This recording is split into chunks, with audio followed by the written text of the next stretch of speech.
second time I'm wearing the hat. And the reason being is since COVID and the recent wave of this wokeness that's sweeping the country, there's been a few times that I've been asked to put my hat on. But this hat was given to me about 2 years ago when I was in Sandwich, Illinois. I gave a program that was called Custer's Last Interview at this opera house for this couple, and they honored me. You'll get the idea when some of you who have gotten my autobiography, is there's a little story behind this hat.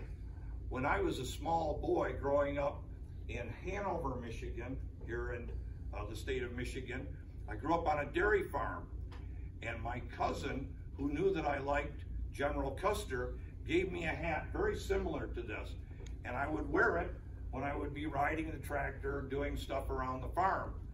And one particular day, I was bringing a load of, or an empty wagon to the field to pick up a load of hay, and my dad, I guess, was mad because I didn't get there quick enough or whatever. I don't know to this day why he was so angry with me, but he jumped up on the tractor and he started yelling at me, and I was looking at him and I was kind of taken aback, and he grabbed the hat and threw it on the ground. And I looked down and I thought, why would he even do that to my hat? Well, I never got off the tractor and picked up that hat. And every year that I would go out there to that field, my hat was deteriorating, falling apart. And so this couple that had me give this talk in Sandwich, Illinois, 2 years ago, at the end of the program, they said, General Custer has devoted his life to doing presentations and traveling around the country, reenactments and so on and so forth. And we wanted to give him something that was special to him. We had made up this special hat that's an exact replica of General Custer's hat that is in the Chicago Public Library. And tomorrow, he's going to be able to go see that hat. We've made special arrangements that it's going to be taken out of storage, and he can place his hat next to it. And those of you who have the autobiography, you'll probably find that towards the end, and you'll see that the hat is an exact replica, as well as the civilian attire. General Custer had but only one frock coat, and a lot of people kind of made fun of him because he would go back east and this frock coat was out of style. Of course, men's clothing didn't change that much, but people in New York would know that it was maybe a few years out of style. But General Custer often would be rubbing elbows with Jacob Astor, James Gordon Bennett of the New York Herald. He knew Albert Berstadt, Vinnie Ream, the sculptress, and when he would go to eat at Delmonico's or some expensive restaurant, he would wear his civilian attire because he wanted to fit in. And oftentimes, when the bill would come to the table, he would reach in to get his wallet, and wallet much like this. This is an exact replica, and they would say, "Your money's no good here, General." So he would get meals comped for him, and the railroads would comp him tickets for him and his wife to travel. Now, a lot of people think that I'm independently wealthy because I've been able to do a lot of things and travel and go to many places. And lucky for me, a lot of the times along the way, people have comped me because I couldn't afford it. And I can understand, even in the Custer situation, when they finally ran out of money, when they were on leave from the military, they would go stay in a boarding house, but they would meet everybody at the lobby of an expensive New York hotel. They'd say, "We'll meet you in the lobby," and for all they knew, they were still staying in the hotel, say in the New Brunswick Hotel or something of that nature back east. He had a good friend by the name of Lawrence Barrett. He was a Shakespearean actor, And oftentimes he would comp him tickets to the theater.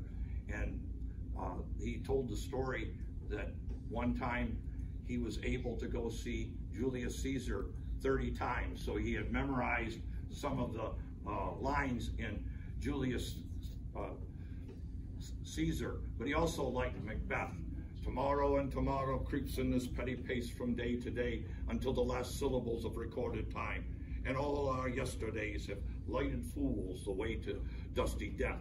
Out, out, brief candle, life is but a walking shadow. A poor player who struts and frets his hour upon the stage is a tale told by an idiot full of sound and fury, signifying nothing. Custer aspired to be a Shakespearean actor, and him and Lawrence Barrett were great friends. He always wanted to spend time with theatrical people whenever he could. And the difficulty was Lawrence Barrett was a partner to not John Wilkes Booth, but his brother. Edwin Booth, yeah, Edwin Booth. And so oftentimes he was thought of in a negative way, but he always stayed very close to his friends. And Mary and Lawrence Barrett would put him up on occasion when he would run out of money when he was back east, especially if he was not traveling doing theatrical performances. And theatrical performances are what we're going to talk about today. What this film is probably the pinnacle of movies made that were pro General Custer, pro-military, and after this there was a feeling in the country that was a negative towards a lot of things military, and this was the last popular film that would have featured a General Custer characterization. From then on, most people didn't understand that there were a lot of military personnel on the frontier that fought Indians. Even today, I wouldn't question a millennial, but I would say anyone a little bit older, you might ask them to say, can you name 3 soldiers who fought Indians out west? And they would say, General Custer, General Custer, General Custer, because they don't know Merritt, Miles, Crook, Carr. Those names don't mean anything to the average person, but Custer is a name that's almost a lightning rod for controversy. Either you love him or you hate him.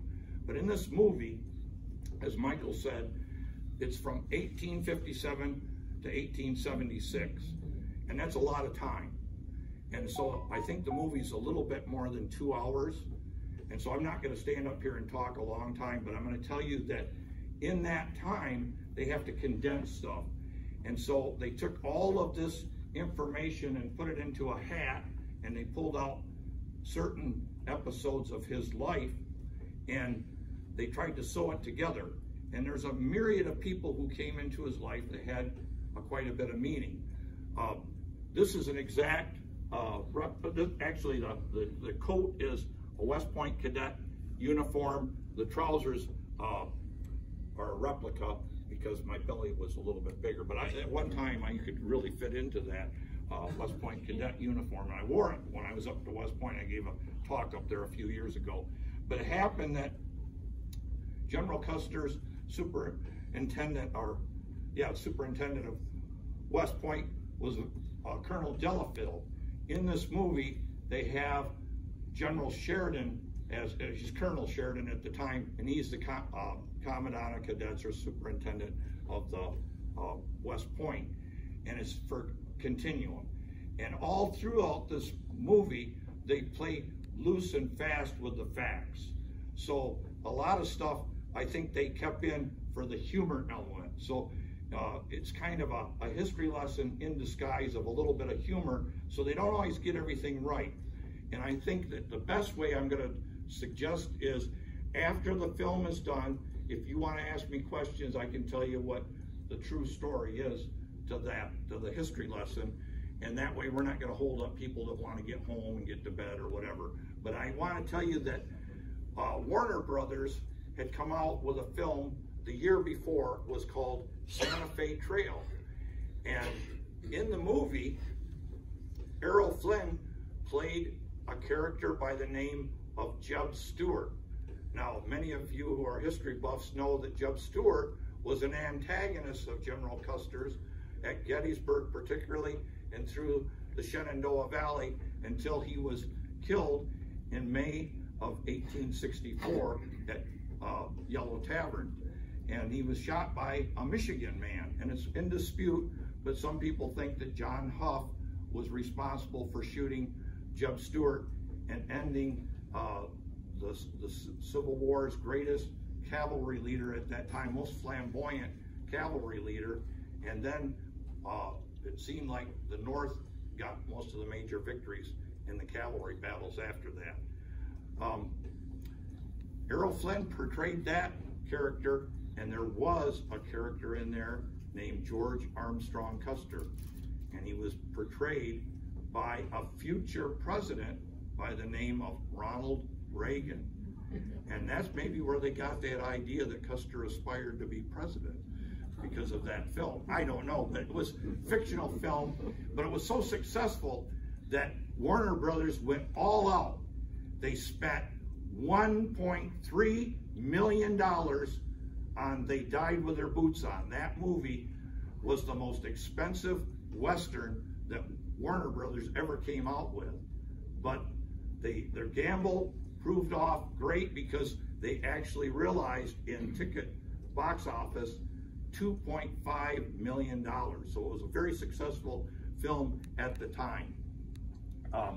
The title, They Died With Their Boots On, was actually stolen from a script that they had sitting around that was about John Wesley Hardin, the gunfighter, and they liked the idea, They Died With Their Boots On. Wouldn't that be a good title for a Custer film? And so they went ahead, Paramount had been talking about doing a Custer film, and they didn't get the funding. They couldn't get the funding, so Warner Brothers said, we can't call it the same title, so why not use They Died With Their Boots On? And it's been a successful title. I would dare say that most Custer fans at some time in their life have watched this movie. And to some people who aren't Custer buffs, once they watch the movie, they become Custer buffs. There were a rounded out cast. Mike explained some of the people who were in it, but he didn't tell you that the majority of Indians in this movie were actually Filipino extras. They were Filipinos that were looking for work. They shot most of the scenes in Hollywood and California, but the casting directors went to Standing Rock Agency in North Dakota. It's actually on the border of North and South Dakota, and they hired 16 of the best riders to be in the film. These were actual Sioux Indians. Some of them had ties to the actual Battle of Little Bighorn. They were descendants of some of the warriors, and they were magnificent horsemen. And throughout the movie, they would be getting shot at, and they wouldn't take their deads. They wouldn't come off their horses because it wasn't honorable to fall off their horse, because they were such good riders. And so Raoul Walsh, is that who did the director of the film, told him, said, now we're gonna have a senior coming up, and I'll pay any of you $50 if you fall off your horse, extra, above and beyond their wages. So there's a scene, and you'll probably see it in the movie, where they come riding up, and one guy shoots, and 6 Indians come out. One of the Indians that was hired for this movie went on to be quite an athlete. His name was Jim Thorpe, and he talked about being in this movie, how important it was to him, and how this young whippersnapper of an actor challenged him off camera to a little duel, and he got the best of him, knocked him right on his rear end.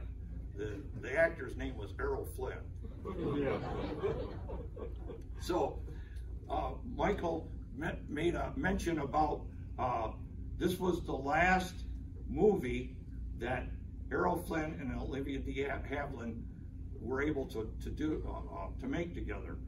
And so this movie is a milestone in that regard. And Olivia de Havilland later on in life admitted that she had an awful crush on Errol Flynn and might have married him, but they were always with somebody else in between.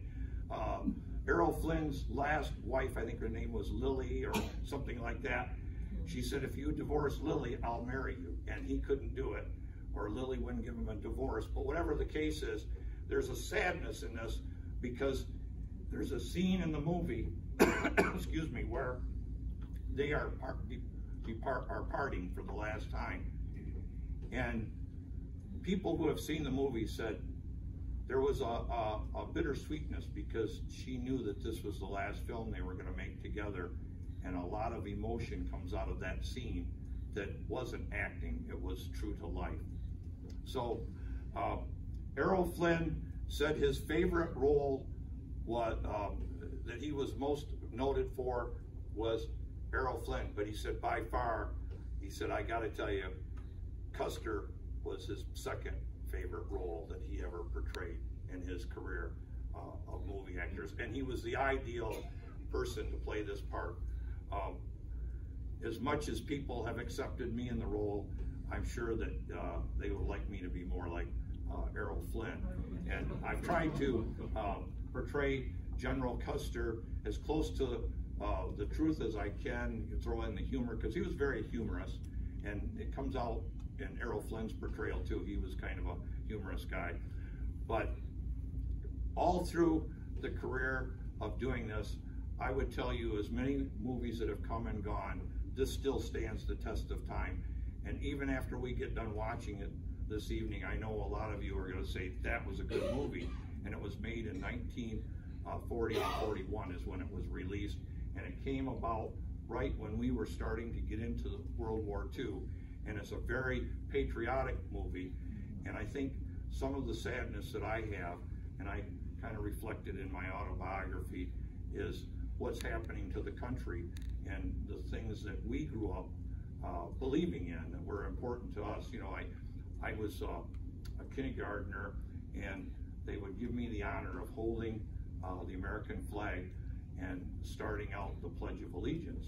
Well, that's so ingrained in my very being that it's hard for me to see people who disrespect the flag or that want to change the flag and do something different.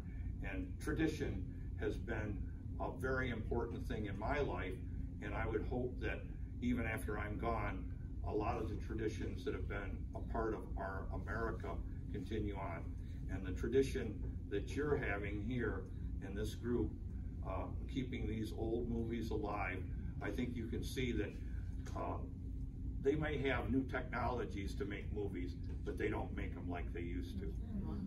With that, I'm going to say thank you all for being here this evening, and I would love to be able to talk to you afterwards. So if you have any questions after the film is done, particularly about some of the stuff that we put up here kind of for visual, I'll be glad to explain it. And thank you all again very much for coming. I'm going to find a seat and we'll enjoy the movie together.